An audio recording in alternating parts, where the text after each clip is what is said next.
아우, 저 산에 단풍 좀 봐봐. 아우, 주차장, 넓은 주차장 주위에 단풍이 아주 너무 아름답네요. 아우, 멋지다. 여기는 통도사는 부처님의 진심사리가 있는 통도사는 불보사찰이라고 합니다. 우리나라 7대 종림에 들어가는 사찰이죠. 여기는 다정 한식도 있네요. 한식집. 사찰에 가면 한식집, 산채 전식집이 많죠. 낙엽이 이렇게 떨어지고 있어요. 잎사귀가. 이제 올 가을도 이제 조금씩 물러나고 있네요.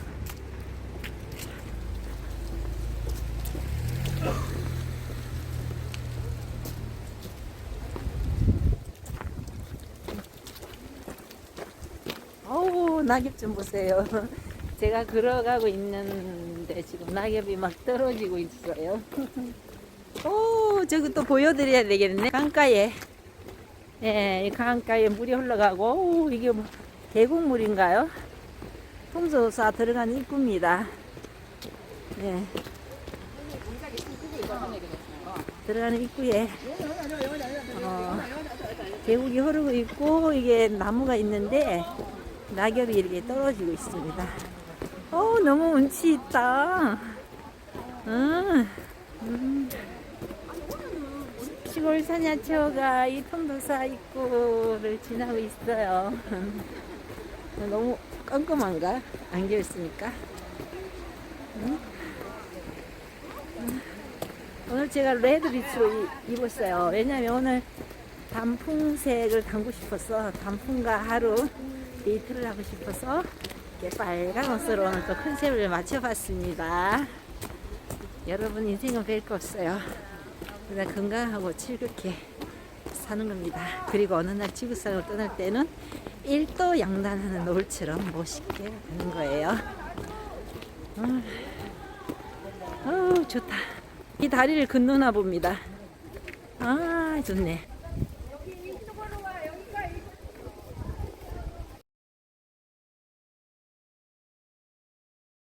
다리를 건너가겠습니다. 이거 무슨 다리인가요? 오, 멋있다. 분위기 좋다. 선생님, 야, 입구입니다. 통도사 입구예요. 멋있게 해놨네. 선생님이 설명 좀 해줘봐요. 통도사. 이게 해석인가? 설명 좀 해줘봐.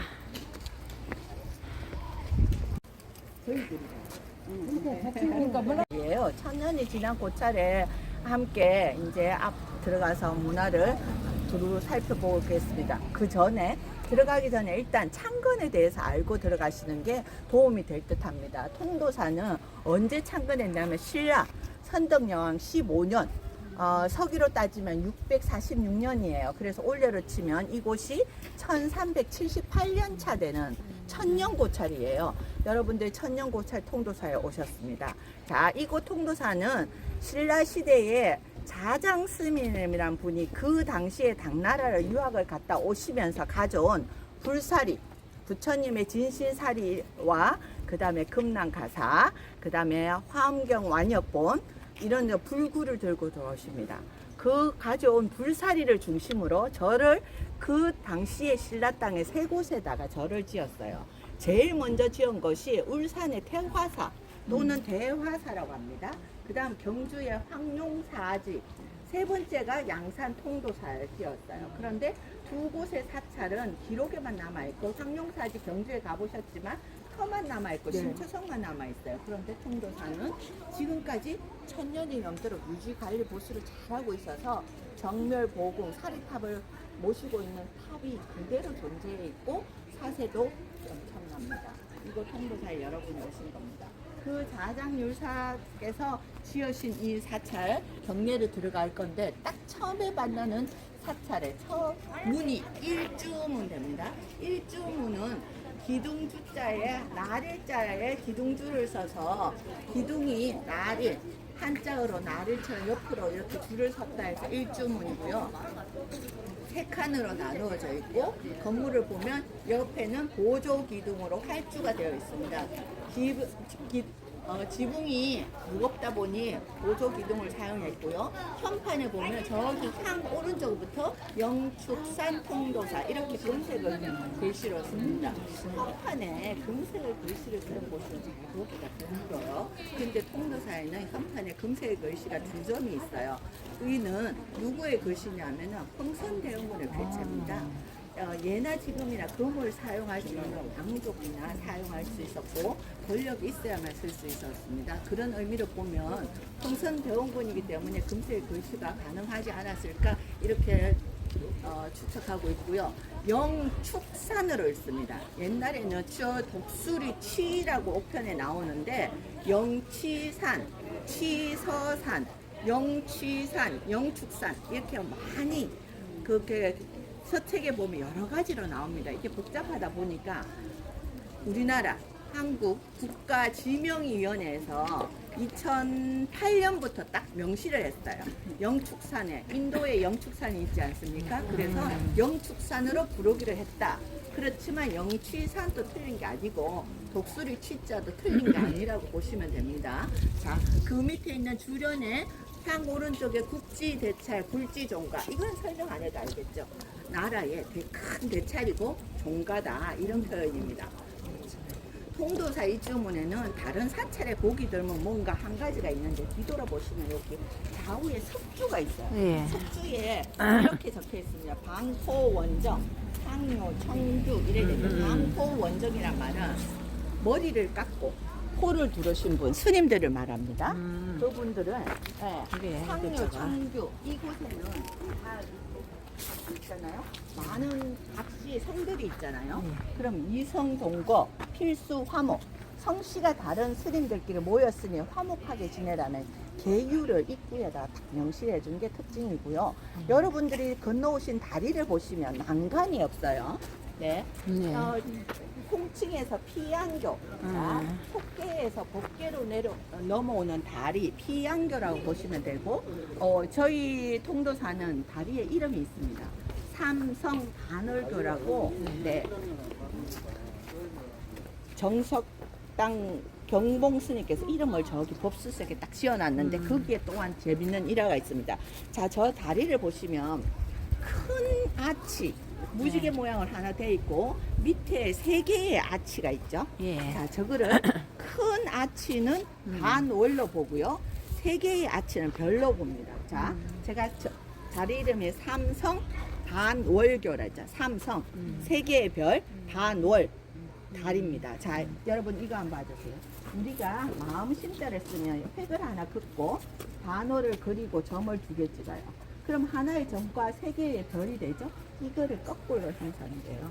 마음을 일심으로 모아서 부처님에게 오는 피안의 다리라고 의미를 확실하게 붙여놨습니다. 의미가 너무 좋아서 제가 말씀드렸습니다. 자, 이제 일주문을 지나서 다음인 천왕문 이렇게 그 다음에 부리문 이런 공간 구조로 갈 텐데 일반적인 사찰은 동쪽에서 북쪽으로 진입을 해요. 그런데 통도사는 여기가 방위상 동쪽이에요. 동쪽으로 서쪽으로 진입하는 구조가 되어 있는 이유는 옆에 계곡을 끼고 있기 때문에 이렇게 진입하게 되어 있습니다. 자, 이동하겠습니다. 네.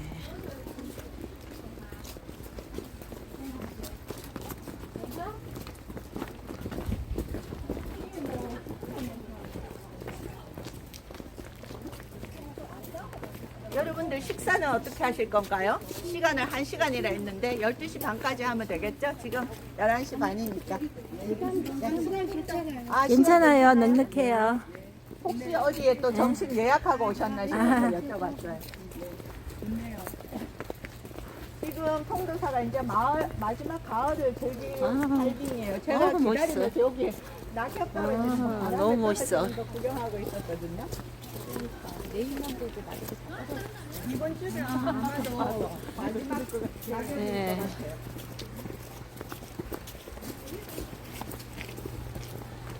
멋있어요. 천왕문.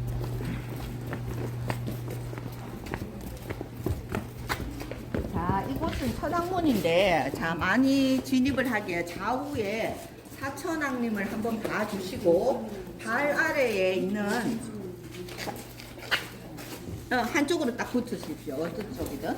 자, 제가 사천왕릉에 오면 항상 위에 있는 얼굴보다 발 아래를 보라고 많이 말씀을 드립니다. 발 아래에는 생명자가 표현되어 있습니다. 생명자는 살아있는 모든 것들을 표현한 걸 통칭하는데 그 중에 자 복식 입었는 옷을 한번 보시고 여기를 한번 보시면 자 이분은 생긴 거는 조금 요괴처럼 생겼지만 발을 받들고 계셔요.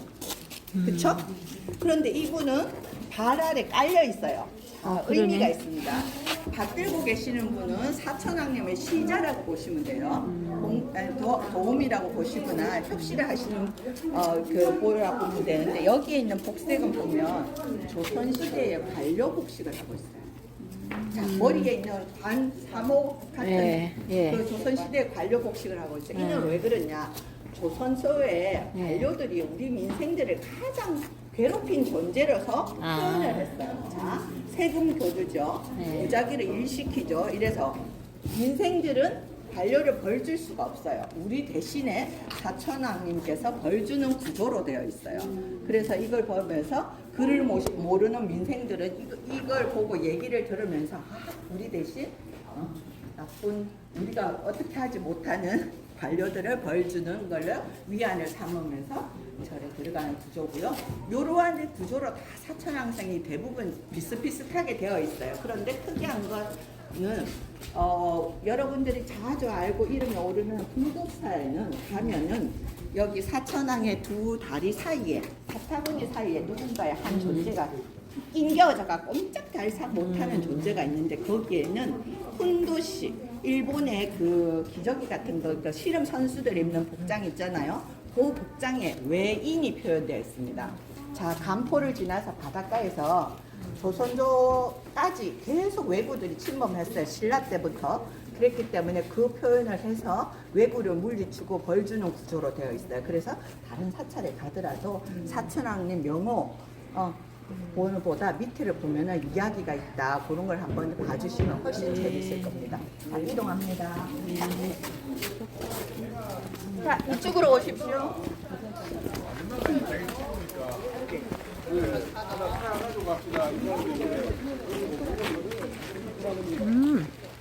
여기 자, 이제 우리가 천왕문을 지나서 오고 나면 송도사는 사찰이 조금 다른 곳보다 규모가 커요. 그래서 보통 일반 암자의 한 3배에서 5배 된다고 보시면 돼요. 그만큼 정각도 많고 공간이 커요. 그 중에 우리가 맨 아래 밑에서 이제 위로 올라가는 구조예요. 그런데 이 공간에는 특이한 것들이 몇 있는데 그 중에 하나가 이거예요.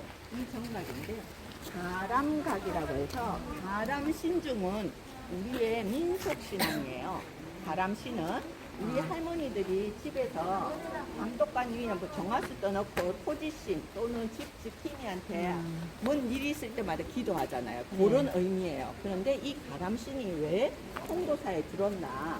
원래는 가람신은 저기 산문 밖에 있었어요.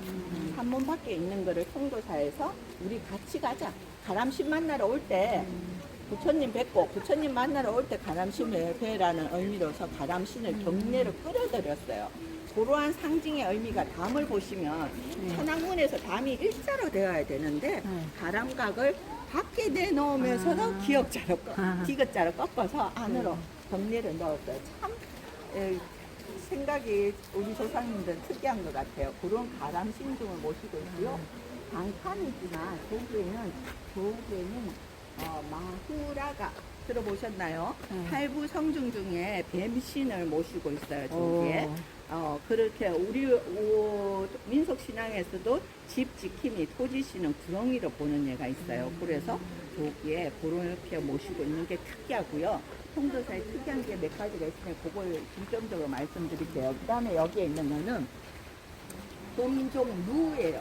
자, 누는 벽체가 없고 2층의 건물에 난간이 있는 걸 누라고 하죠.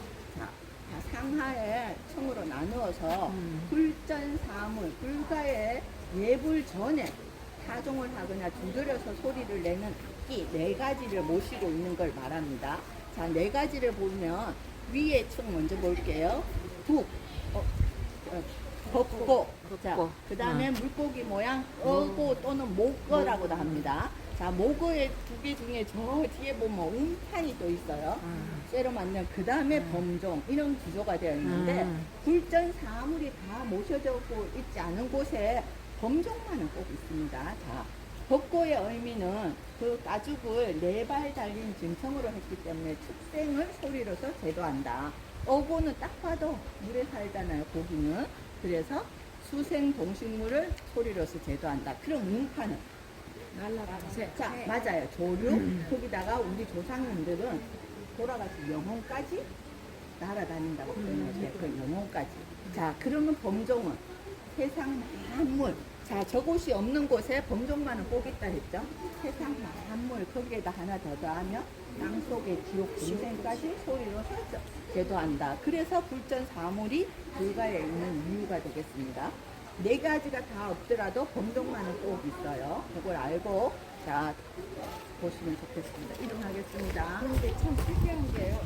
예식이네요. 아, 이게 이제 하나가 오래되다 보니 소리가 예쁘질 않아요. 그래서 새로 드렸고 이렇습니다. 잠시만요. 청소할 때 특이한 게 있는데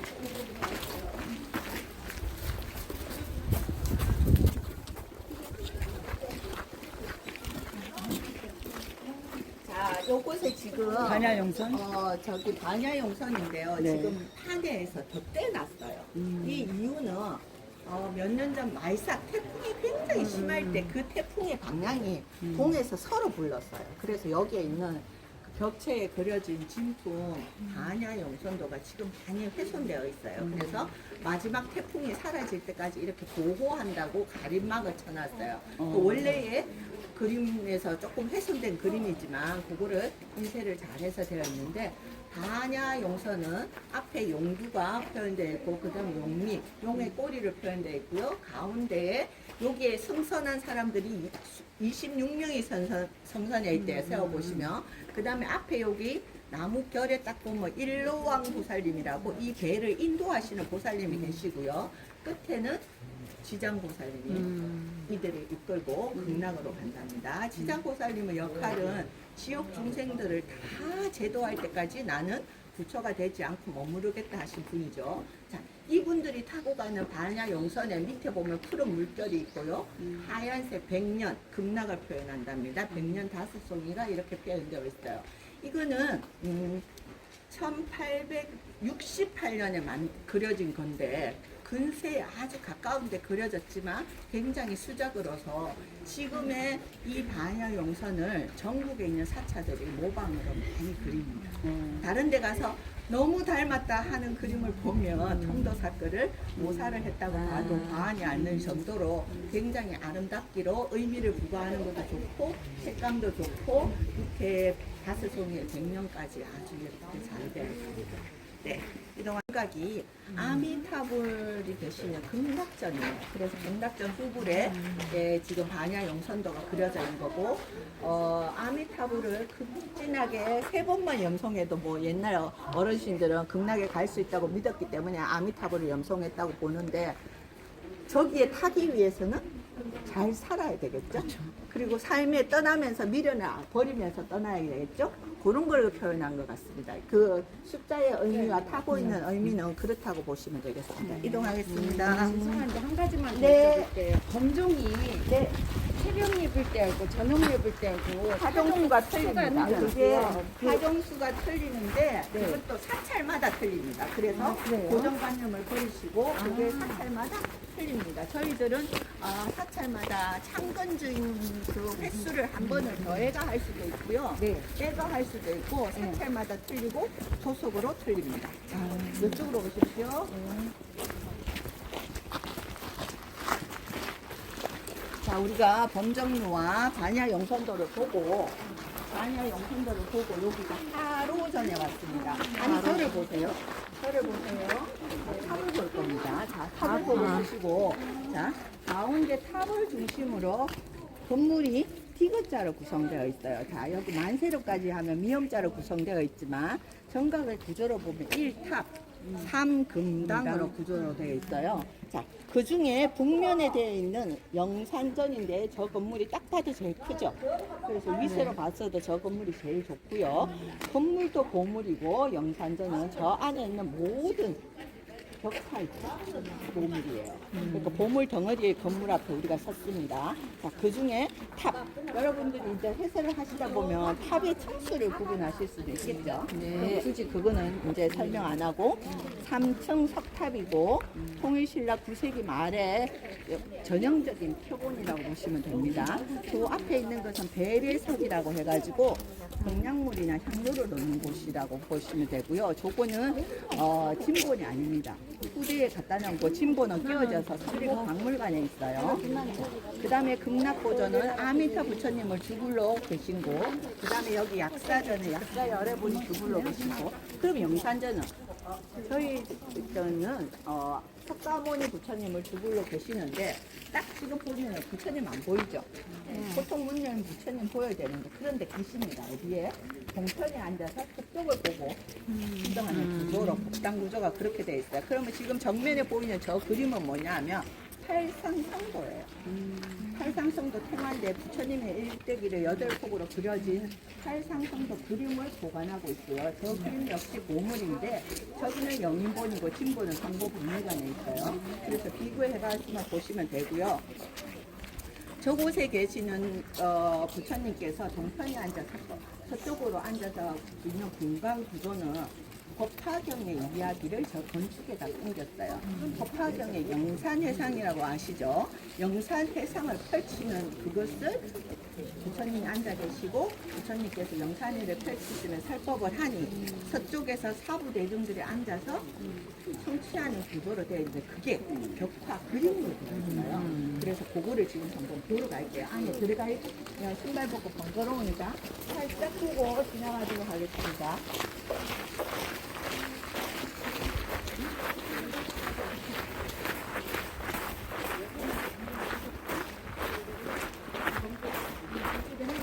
신발 안 들어가요?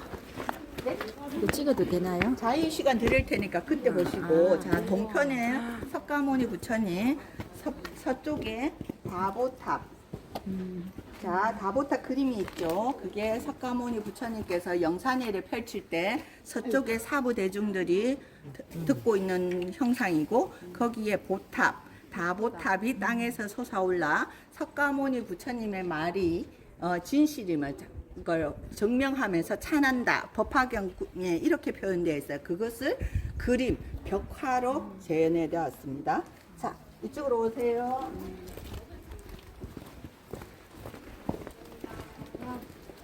잉어다 잉어. 자, 우리가 와, 세 번째는 옆으로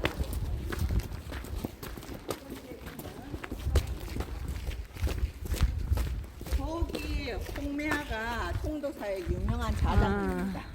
네, 영상 앞에 있는 홍매화가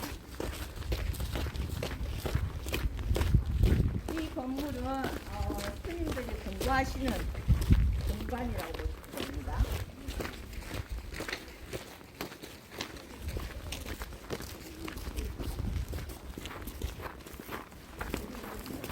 우리가 세 번째 문을 옆으로 왔어요. 영산전을 보기 위해서 안쪽으로 들어가십시오. 이곳은 불이문. 자, 불이라는 뜻은 불가에서는 다르지 않다라고 표현합니다. 여러분들과 제가 다르지 않고 부처님과 제가 다르지 않고 삶과 수금이 다르지 않고 안과 밖이 다르지 않다 이런 의미로 표현하고 있고요. 이 건물에는 상징의 의미를 위에 대들보에다가 놨어요. 자, 대들보를 보시면 눈에 딱 띄는 동물 2마리가 있을 거예요. 자, 향 오른쪽에는 호랑이가 보이고요. 향 왼쪽에는 코끼리가 보여요. 자, 코끼리와 호랑이는 부처님의 협시불 중에 문수보현을 뜻해요.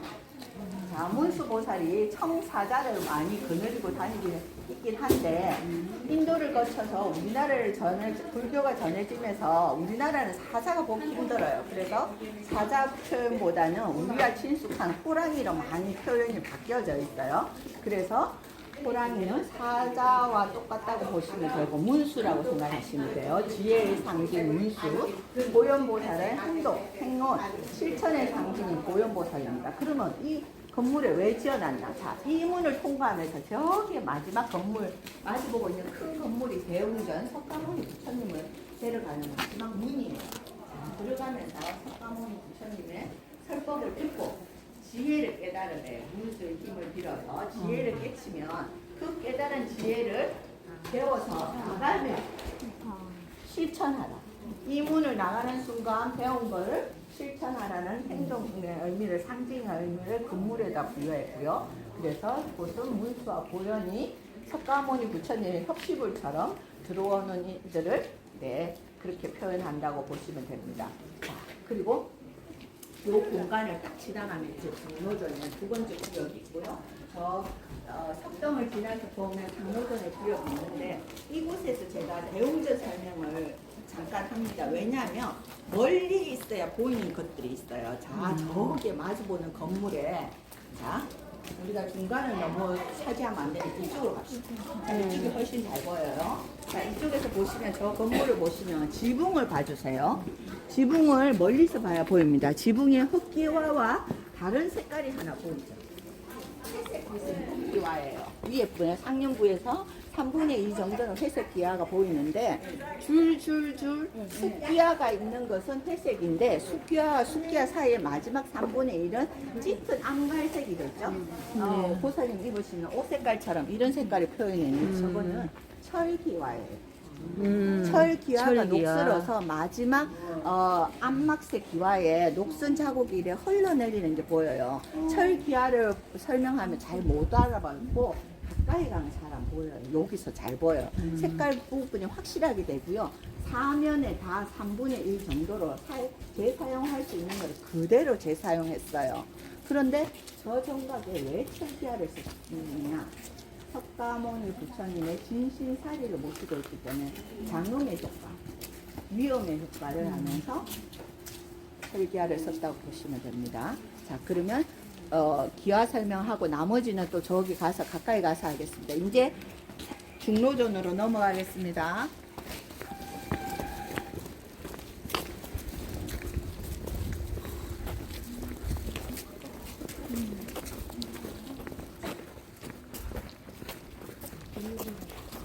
자, 여러분들 요거에 글씨 요 정도는 읽으시겠죠?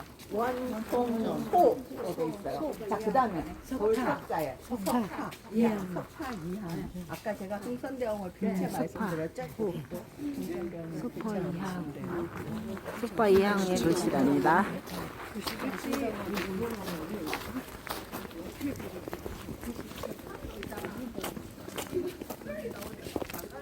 자, 이제 이쪽 벽면으로 쓰십시오.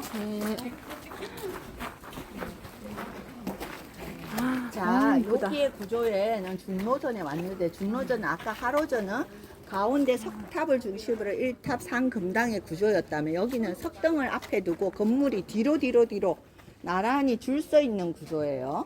자, 그렇게 보시면 되고 저 석등을 보면 상륜부와 중간에 간대석과 하대석의 그 모양을 보면 저게 조금 특이하게 기둥이 되어 있어요. 저렇게 삼면에 띠가 되어 있는 게 저게 뒤에 건물에 있는 봉발탑하고 동시대에 만들어졌다는 게 비슷하게 느껴지는 게 저 띠 되어 있는 게 문양이 같다고 보시면 돼요. 자, 여기에 관음전은 관세음 보살님이 주불로 계십니다. 그 다음에 뒤에는 용화전은 위력 부처님이고요. 그 다음 뒤에는 대광명전은 비로자나 부처님인데 여러분들께서는 보살과 부를 구분하실 수 있나요? 자, 부처님과 네네, 협시보살을 구분을 하시나요? 자, 제가 구분할 수 있는 팁을 쉽게 설명드리자면 관음전에 가서 지금 부처님을 쳐다보시면 관세음 보살님은 굉장히 화려한 보관, 머리에 관을 쓰고 있어요. 무조건 머리에 관을 얹었다? 보살님이에요. 자, 머리에 관을 안 얹고 나발이라 하죠. 까만 머리에 동글동글하게 되어 있으면 부처님. 네, 그렇게 보시면 구분이 확실하고요. 그 다음에 두 번째 구분법은 손에 지물을 뭔가를 들고 있다? 그러면 보살님. 부처님들은 그냥 수인으로만 자기의 능력과 형태를 표현합니다. 그게 구분법이라고 보시면 돼요.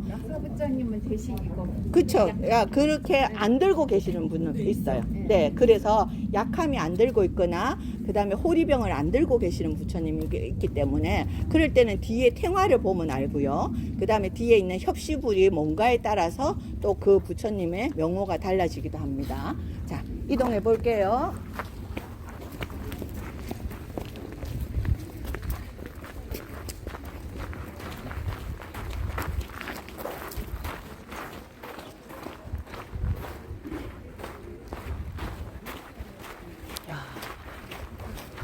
반줄 속에 모양이 같죠?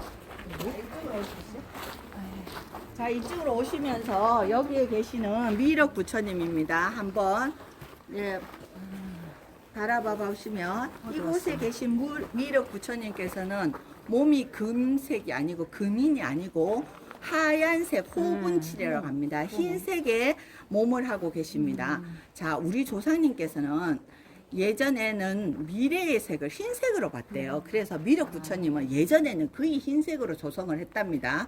근데 근세에 와서는 흰색 하기가 관리도 까다롭고 만들기도 까다로우니 요새는 금색으로 많이 대체가 되긴 했지만, 요곳에는 미륵 부처님 흰 몸을 하고 계시고요. 용화전이고요. 자, 용화전 또는 미륵전을 다른 표현이죠. 이 앞에 특이한 탑이 하나 있습니다.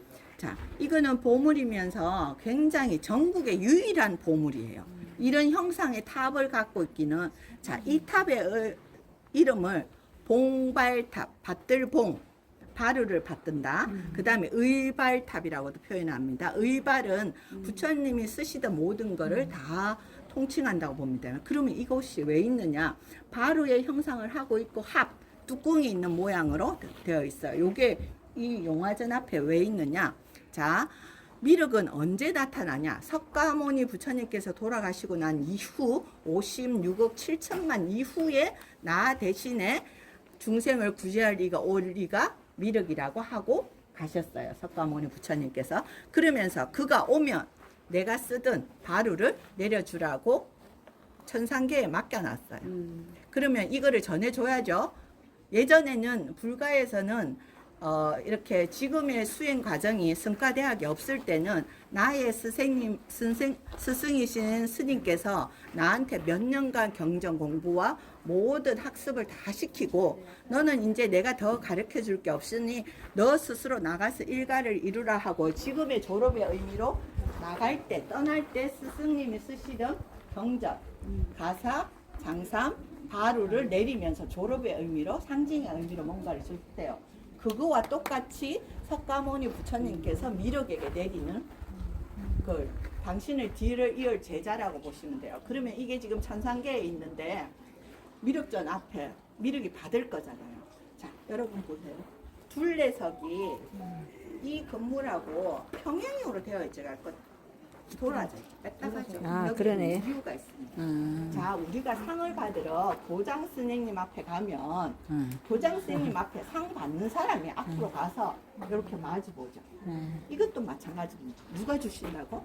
석가모니 부처님이 줘요. 그러면 저희 절에 이곳 통도사에 석가모니 부처님은 저기 담벼락 건너에 사리탑에 계셔요. 그렇죠? 그래서 그렇지. 사리탑을 정방향으로 이렇게 바라보고 있죠. 저 벽이거든요. 사리탑이 있는 공간 구조가. 그래서 전신살이 석가모니 부처님을 보면서 받기 위해서 돌아서 있어요. 미륵이 중심이 아니, 미륵 부처님께서 석가모니 부처님을 바라보고 있다. 이래서 이 둘레석에 삐뚤 이유가 그렇게 되겠습니다. 자, 통도사에는 이곳이 용화전과 뒤에 있는 대광명전이 예전에부터 6.25 동란 때 군인들이 여기에서 저기 병원으로 쓰였어요. 그러한 흔적이 최근에 나와서 호국 사찰로서 명명되었어요. 자, 이제 뒤에 대광명전으로 가보도록 하겠습니다.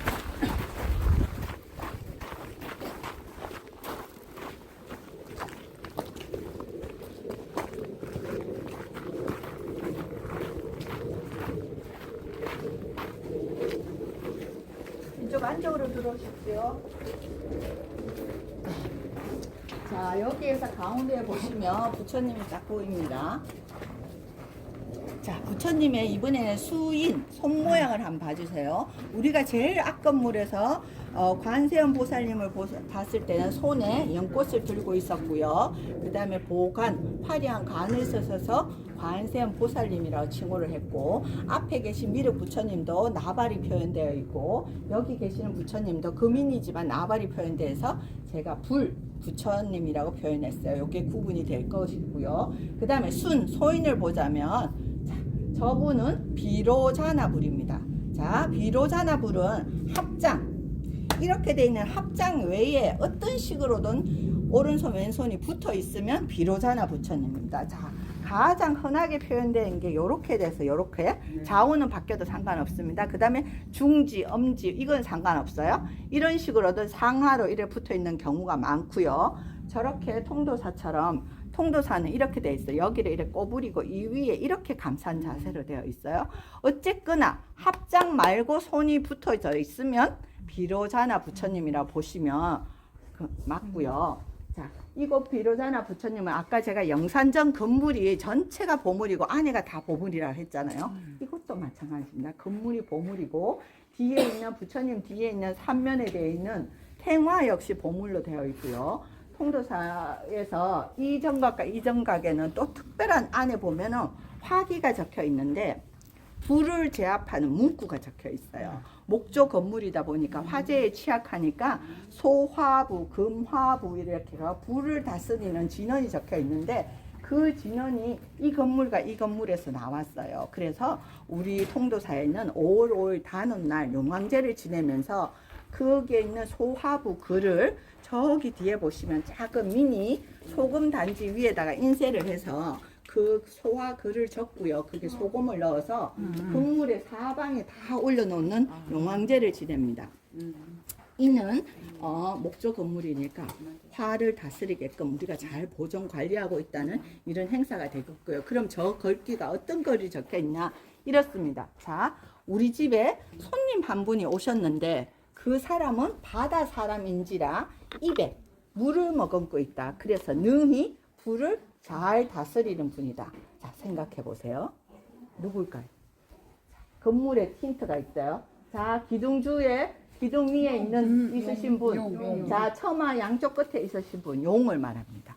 용을 일컬어서 그렇게 표현했고요. 서양은 용은 불을 뿜지만 동양의 용은 물을 다스린다고 했어요. 그래서 농사를 짓는 우리에게는 필수고요. 절에서도 목조 건물이다 보니까 왕을 휘호하는 데는 최고로 많이 표현되는 동물이 용이고 그 다음 호랑이와 그 아까 코끼리가 되겠습니다.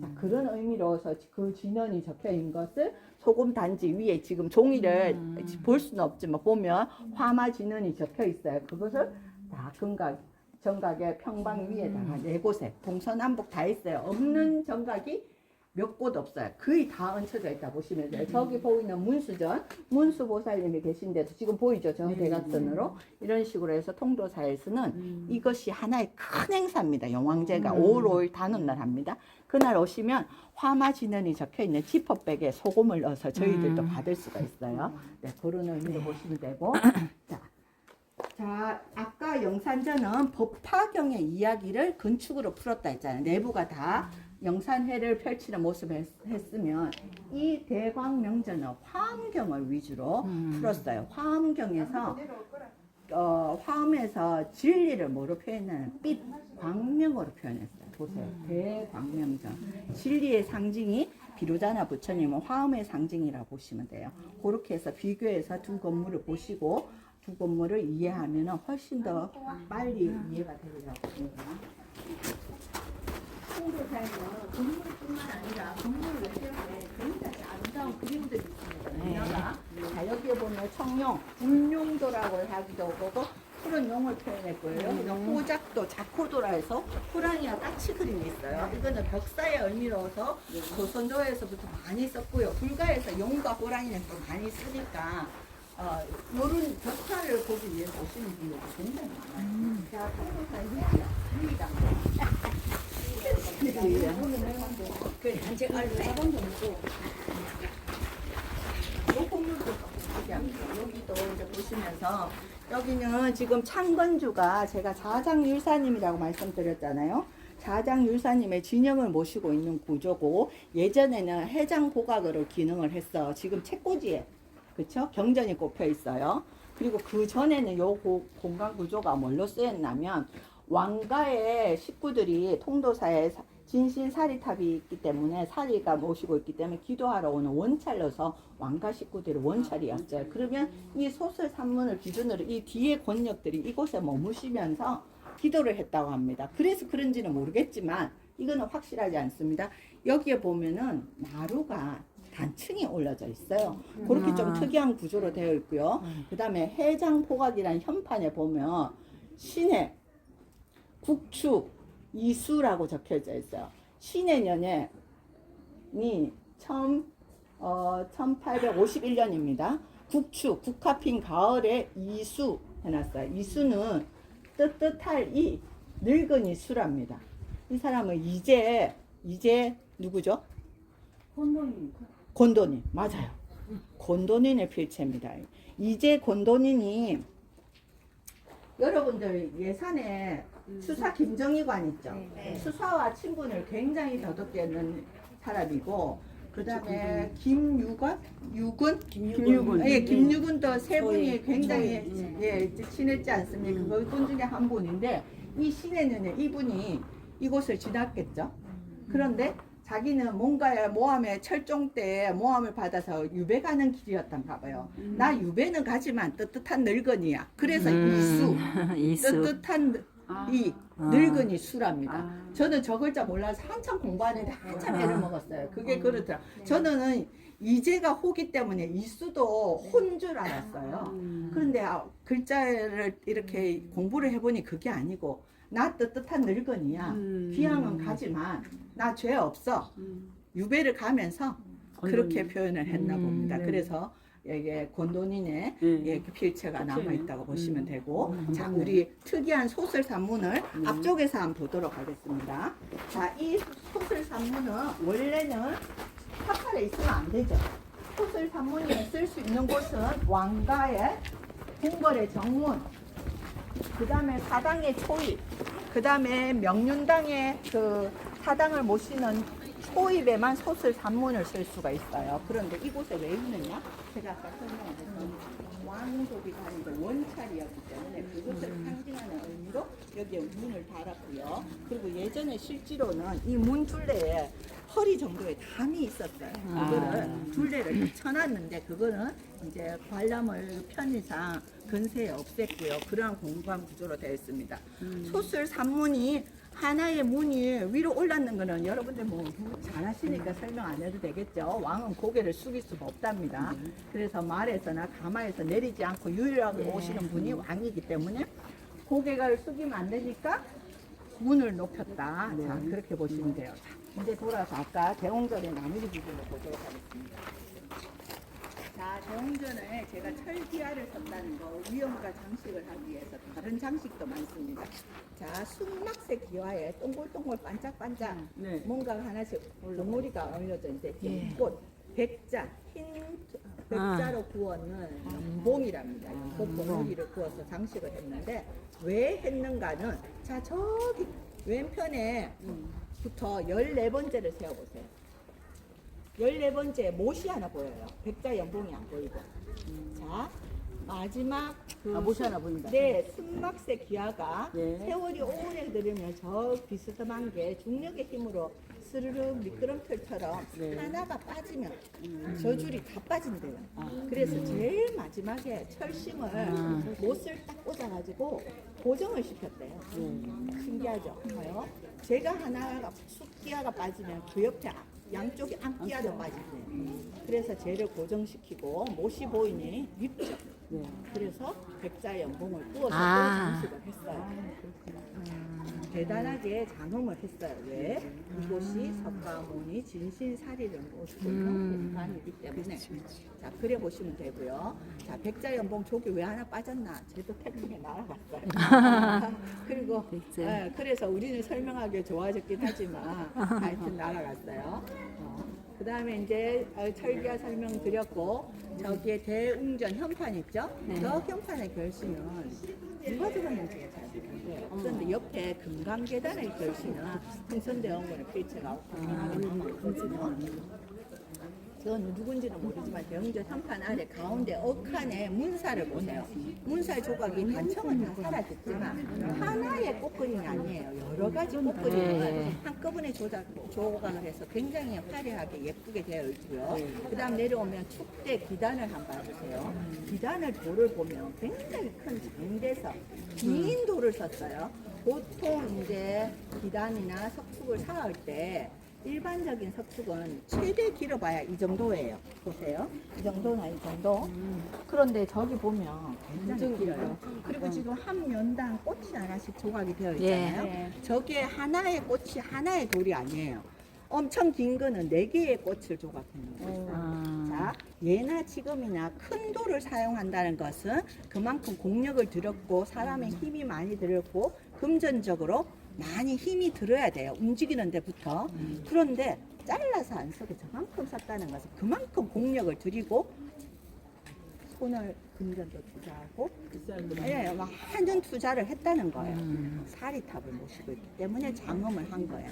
그래 보시면 되고, 지금 잘라진 것처럼 가서 우주 기둥처럼 되어 있지만 가서 보시면 한 판이 4개 꽃 조각된 게 있고요. 3개, 2개까지 있어요. 하나도 있고요. 그래서 그 큰 돌을 사용했다는 걸 보시면 되고, 계단에 보면 중앙에 답도를 표현하는 사찰이 잘 없어요. 물론 뭐 저기 강원도 쪽에 가면 큰 대찰들은 요즘 계단을 일부러 답도를 만들기도 하지만 답도가 있어요. 답도가 용꼬리 모양이라고도 표현하기도 하고요. 그 다음에 소맷돌이라서 옆에 조각술도 굉장히 예뻐요. 연화가 돌아가는 모양이 되어 있고요. 자, 제가 지금 답도를 용꼬리라고 표현했는데, 그러면 저 건물 자체가 반야용선으로 봐요. 그래서 저 앞 반대쪽에는 용두가 있다고 생각하셔도 돼요. 네, 그럼 용이 어디 있는지 한번 찾으러 가볼게요. 네. 자, 기도합니다. 네. 자, 오늘 여러분들 사리탑을 풍년하실 수가 있어요. 사리탑이 2시까지밖에 안 열려요. 오늘 보름이라가 열려요. 저희 사찰이 문화유산에 등재되면서 상시 개방을 안 하고 초하루에서 초3일 기도일, 그 다음에 관음제일, 지장제일, 보름 이렇게만 개방해요. 오늘 보름이거든요. 여러분 진짜 잘하셨어요. 조금 있다가 요리로 신발 벗고 신 들고 가셔서 참배하시고 저쪽 반대쪽으로 나옵니다. 자, 계단석과 여기에 그 기단의 모양 한번 보시고, 여기서 여기가 4개가 한 판이에요. 한 판. 계단 소목돌에. 네. 저 큰 돌을 어떻게 구입을 했나.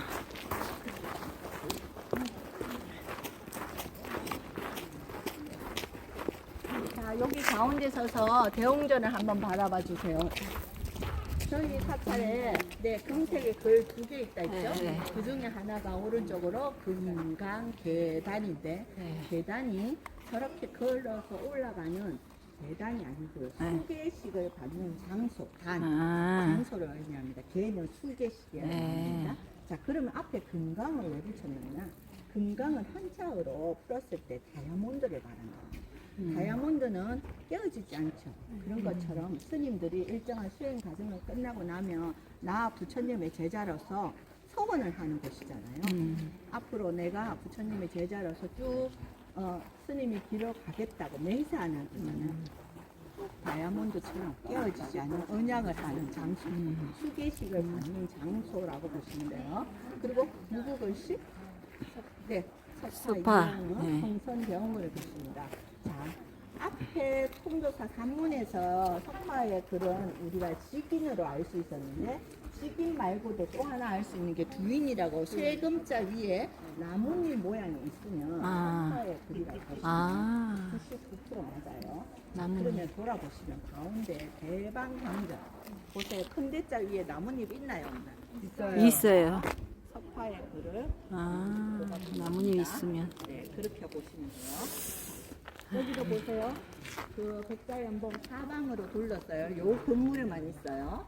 그 다음에 또 특이한 거는 동서남북 현판이 4개예요. 우리 아까 대웅전 현판 보고 오셨죠? 네. 그 다음에 여기 옆에 가면은 거기 대방강전이라 해갖고 화엄을 상징하는 현판이 또 있고요. 북면에는 사리를 모시는 곳이기 때문에 정멸봉궁이라는 현판이 있어요. 이렇게 4개의 현판이 있습니다. 자, 이동입니다.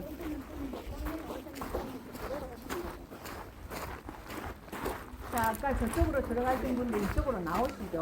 사리탑 오늘 시연하실 수 있어요. 자, 여기 건물 안을 보시면 뒤에 있는 북면에 있는 사리탑을 보고 측면하는 구조이기 때문에 건당 안에 불상 부처님이 안 계시고요. 불단만 있어요. 불단에 있는 뒤에 있는 북면에 있는 창을 통해서 진신사리를 보고 칭견하는 구조고요. 그래도 여러분들 법당에 또 똑같이 꼭 들어가셔서 불단의 조각수를 한번 보세요. 어느 불단보다 화려하게 조각이 굉장히 특이한 조각들이 많아요. 그래서 예배하실 때 그냥 보지 마시고 어둡긴 하지만 안쪽으로 조금 다가가서 불단의 조각수 꼭 한번 봐주세요. 지금 여기 문 열려서 사리탑이 보이죠? 네. 조금 이따 들어가 보시면 되겠습니다. 자, 제가 아까 대웅전을 설명하면서 각도에 용의 꼬리가 있댔어요. 이곳에 용이 삽니다. 자, 통도사에는 재밌는 설화가 있는데 네, 구룡지 설화라고 이곳에 용이 살고 있다고 합니다. 자, 재밌는 얘기지만 얘기입니다. 유사예요.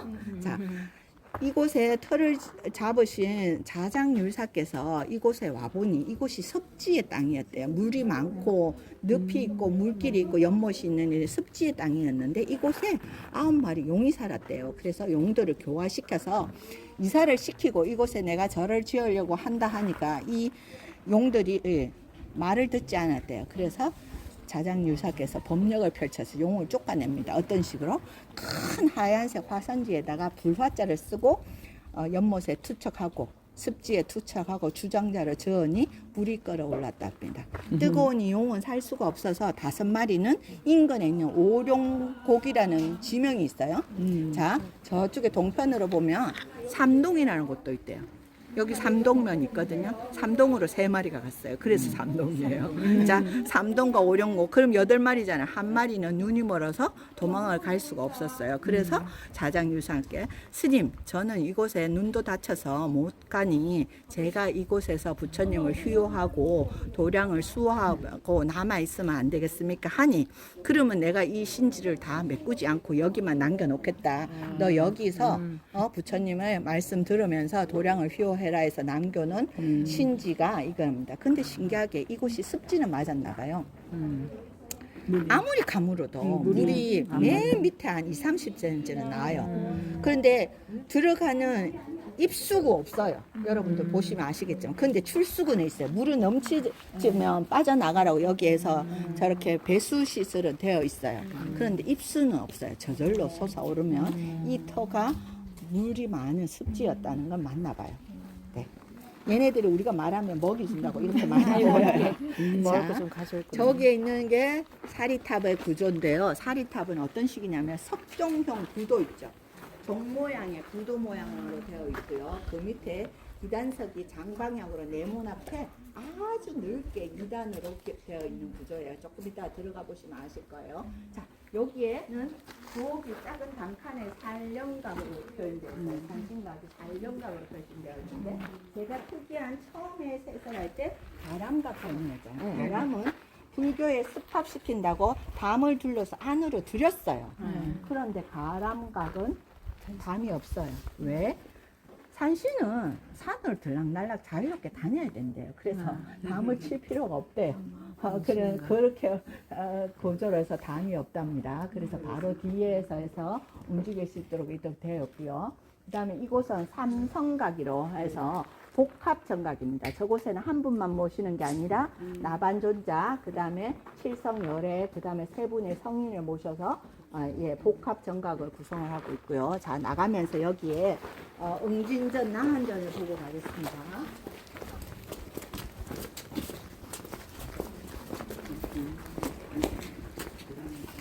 자, 이곳에 앞에는 부처님의 제자 중 명호, 이름이 분명한 16분의 나한들을 모시고 있어요. 자, 세 분의 부처님과 나한인데 벽에 좌우에 벽화 안 보세요. 자, 오른쪽에는 백호가 그려져 있고요. 네. 왼편 보세요. 벽화가 너무너무 멋있습니다. 오, 네. 오 진짜. 그렇죠? 네. 부처님만 보실 게 아니라 오. 벽화도 한 번씩 봐주시면 누구예요, 전체적으로 부처님은? 굉장히 아름답습니다. 네. 이렇게 아름답네. 다 보셨으면 여기로 내려오세요.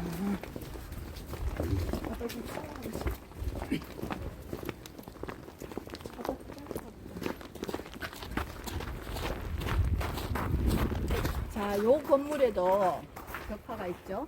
저기에 있는 큰 지금 잘라져가고 땜질해는 것게 네. 땜질해놨네. 자, 벽화가 많이 있습니다. 통교사에는. 자, 보셨나요? 자, 여기에서 여러분들이 주사가 계신 곳에 왔으니 주사의 글을 보여드릴게요. 오, 네. 선생님 그것도 보시. 아, 이거 감나무에 가렸다. 저기가 보광절인데, 자, 보세요. 요 감나무에 보이죠? 가운데 현판. 감나무 이제 저 손가락 왼쪽으로. 네, 흰색의 보광년 되어 있죠. 아, 저게 추사의 글이라고 보시면 아, 되고요. 그래요? 그 다음에 여기에 음. 무량수각이라고 파란색이 있는데, 이거 안 보이나요?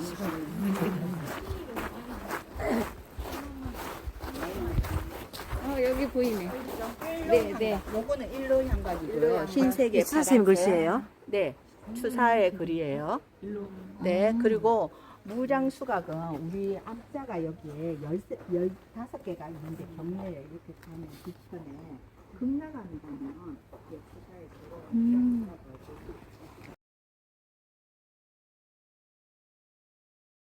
우리 인근의 사찰에 있는 곳이 조금 모양은 다르긴 하지만 철조사가 됐군요. 그렇지만 저렇게 화려한 모양은 아니에요. 저기는 확실하게 보게라고 해서 지금 위에 용선처럼 보이는 게 보게예요. 내면에 보게가 있고 그 다음에 둥근 지구의처럼 해가지고 조각이 사면으로 이렇게 돌아가게끔 꽃잎이 조각되어 있어요. 용머리 보이는 네네네, 그런 식으로 되어 있어요. 네. 호충사가 일양이 나는 네네, 미량 태풍사. 모양은 좀 다르시죠.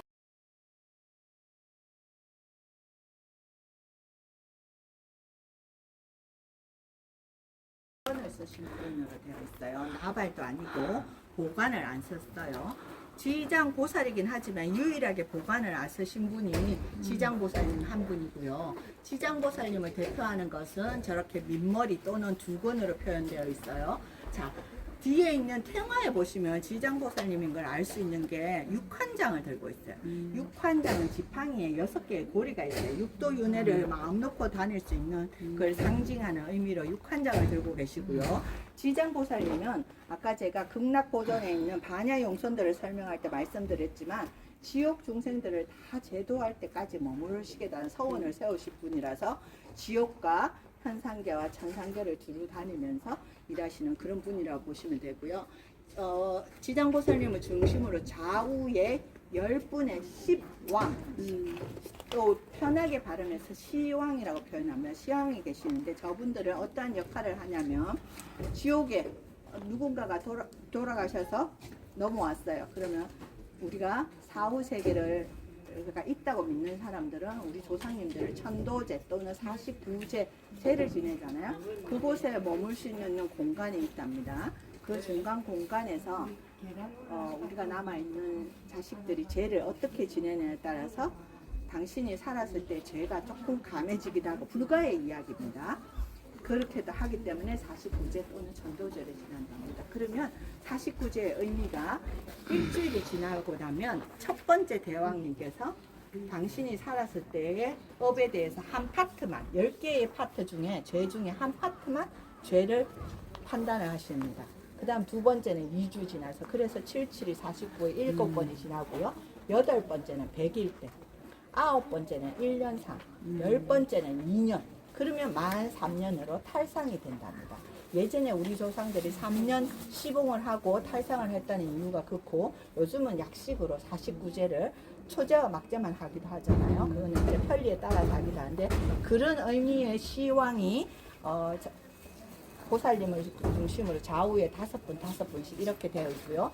항상 부처님을 중심으로 좌가 우선입니다. 그래서 여기 1번, 2, 3, 4 이렇게 소목법으로 구성되어 있어 여기 홀수, 여기 짝수로 보시면 되고 맨 끝에 보시면 감제사자, 직부사자의 모습을 보실 수 있고 젊은이들은 오면 염라에 대해서 되게 많이 해요. 그게 신과 함께라는 영화 때문인데 염라는 여러분들은 아시겠지만 염라는 10분의 대왕 중에 5번째 5대 대왕임을 제가 항상 명시를 하고 우리의 친숙하기 때문에 이름이 그 염라를 차용해서 영화를 만들었다. 저는 그렇게 설명합니다. 여러분들도 혹시 시황에 대해서 얘기할 수 있을 기회가 있으면 이렇게 표현하니까 아이들이 잘 받아들이고 염라를 빠르게 판단하더라고요. 네, 그렇게 보시면 되겠습니다. 자, 여러분들 제가 이제 경례 설명은 짧게 해드렸고요. 여러분들이 꼭 가보셔야 될 거. 지금 당장 사리탑을 침전하세요. 사리탑을 침전할 수 있는 시간이 2시까지밖에 없기 때문에 대웅전을 들어가서 바깥 뒤풍면 보시고 나와서 이쪽으로 오른쪽으로 들어가서 왼쪽으로 나오시고 그 다음에 두 번째로 가보시라고 권하고 싶은 거는 대광명전 저 맨 끝 건물 있죠? 가서 평방에 글자 묵소로 되어 있는 오바유일계 구탄 청참수 아까 제가 용에 대해서 미르에 대해서 설명했잖아요. 그 글귀 한번 찾아보시고 탱화 한번 보시고 그 다음에 나와서 하루 전에 가서 아까 제일 처음에 봤던 그 팔상성도가 있는 영산전 이 세 곳은 꼭 가보시고 그래도 시간이 남으신다면 탑이 있던 장소에서 맞은편에 만세루라고 지금 기념품을 파는 공간이 있어요. 여러분들이 단청이 얼마나 화려하고 예쁘다고 해도 통도사에는 정각 내에 촛불 말고는 불이 없어요. 그래서 그 예쁜 단청을 볼 수 없지만 만세루는 조명이 되어 있어요. 그러면 대들보의 용거림, 비천상, 그 다음에 포벽의 민화 너무 예뻐요. 그래서 만세루 뭐 살 거 없어도 꼭 들어가 보시기를 추천합니다. 이래서 4곳을 둘러보시고 맛있는 식사하시고 다음에 또 들어가 와주시고 너무 기쁘게 감사합니다. 합각이 되어 있어요. 맛배지붕. 이건 팔짝지붕. 그런데 저 팔짝 지붕이 여기도 보이고 아까 대웅 가상판에서 저거는 굉장히 특이한 국고인데 이렇게 되어 있어요. 팔짝 지붕 건물이 여기 한 채, 여기 한 채 이렇게 되어 있어요. 위에서 보면 요 가운데에 그래서 백자 저기 장신 거를 달았어요. 이렇게 되어 있어요. 그래서 이 공간 구조가 굉장히 특이한 공간 구조예요. 그래서 사면이 다 봐도 팔짝 지구의 이 합각이 보이는 구조예요. 이것도 특징이에요. 제가 뭐 만들어. 그러면은 아까 그 당신도 한국에 언제쯤 올리신 거예요? 저거는 최근에죠? 아니에요. 최근은 아니고요. 저거는 이게 지금 마지막이 인조 때라고 보시면 되거든요. 안에 저 위에 있는 당신물이 그렇죠. 그거 지금 철기와도 재사용 다 하고 있잖아요. 지금 네네. 여기에 있는 저기 안막색 기와 바로 보면 짙은 밤색 보이죠. 네. 사면에 쓸 수 있는 거 다 썼어요. 네. 네. 그래서 유지하는 모습을 굉장히 잘하고 있어요. 네. 또 질문. 아니 제가 말씀드린 거는 지붕 위에 있는 예, 그 지붕본 네, 저기 맞아요.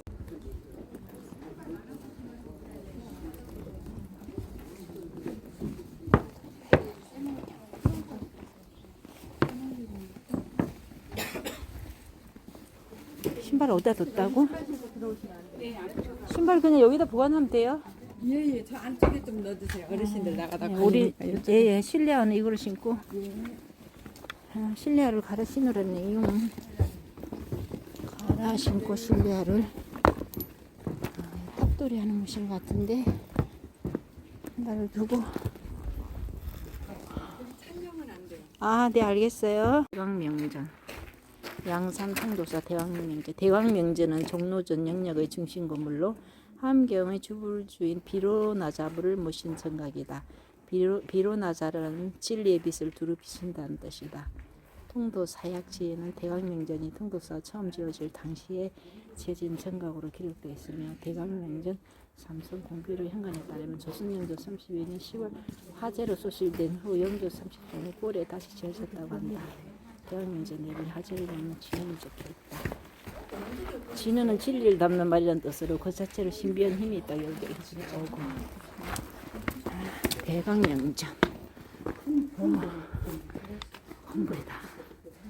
야 화려하다. 야 가만히 사자. 대강명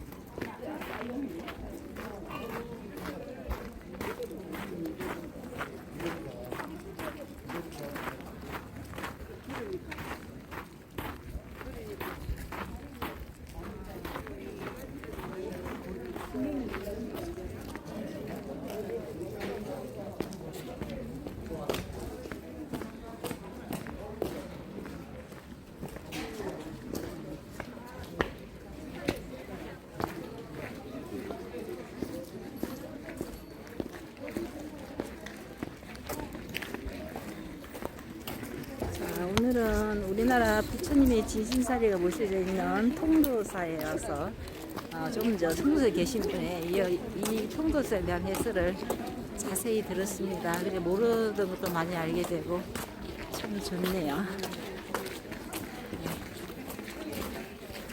공부를 할 수 있는 시간이 되었던 것 같아요.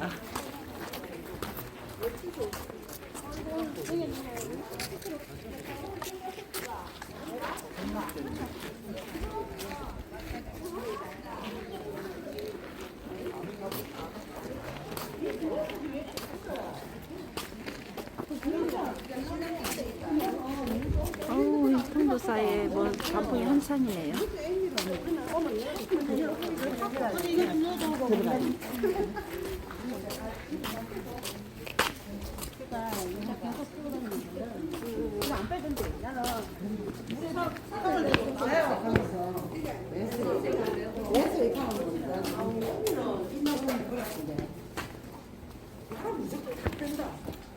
이쪽으로 한번 가볼까? 이쪽으로 가보자.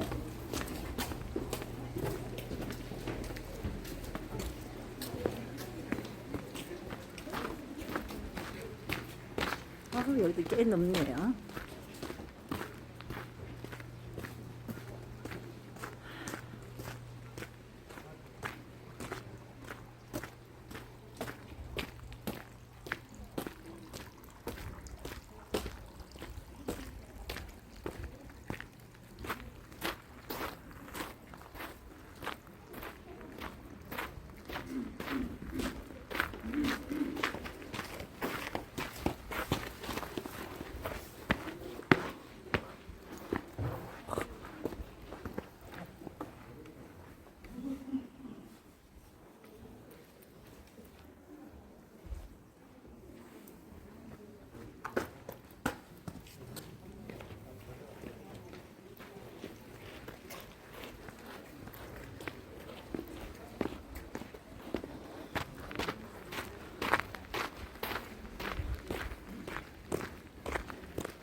어디 있어? 동생 어디가? 어디가? 어디? 갔다 왔는데. 응? 그림 좋아. 나 보고 왔어. 요즘 가봤어. 아, 이봐라 물고기. 아우 물고기들 연꽃인데 이렇게 다니네. 이쁘다. 아, 저기 물고기들이 다 이뻐. 색깔도 아주 이쁘네.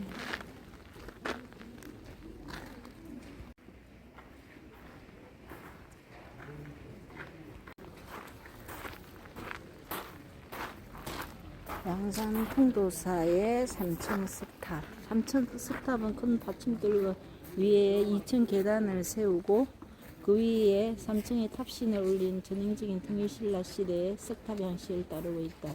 1987년 해체 수리 당시 원래 위치에서 동쪽으로 약 1.5m 정도 옮겨 극락전과 약사전의 중심 7개에 맞춰 복원하였다. 당시 상층 기단 안쪽에서는 조선시대 백자가 발견되었고 하층 기단의 다진 흙 속에서는 소형 금동불상 이구와 천둥숟가락이 발견되었다.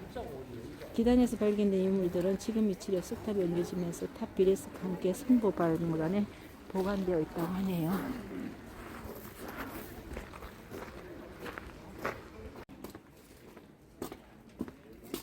여기는 보니까 뭐가 많아가지고 어디가 뭔지를 잘 모르겠어. 그냥 스님은 요새채. 여기는 오늘 좀 다 모여 있어. 떨어져 있지 않고 우리 수덕사는 좀 휑한데 여기 비해서 여기는 그러니까 삼보사찰이잖아. 응? 삼보사찰. 그러니까 조밀하게 그냥 붙어 있네. 다다다다. 출가 산행 상담실도 있네. 이게 사람이 많다는 얘기인데 스님이 어느 정도 계신지 모르겠네. 이것도 오래된 건물 같은데 딱 보니 낡은 건물이 크게 보이지 않아. 이것도 찬찬히 둘러보려면 시간 많이 잡아야겠다. 이거 하루 종일 이런 데 저기 그러니까 감자 이런 데 들러보려면 그래 하루는 잡아야 되겠다. 와야 되겠네. 응. 주위에 좀 이 둘레길도 좀 걷고. 너 영축산도 올라가 보고. 그러냐 나 지금 영축산 한번 가보고 싶네. 근데 지금 뭐 시간이 되니까. 여기는 뭐 하는데? 한학보전 남학전. 극락보전? 여기 기도 많이 하는 곳인가 본데 석자로 있는 거 보니까.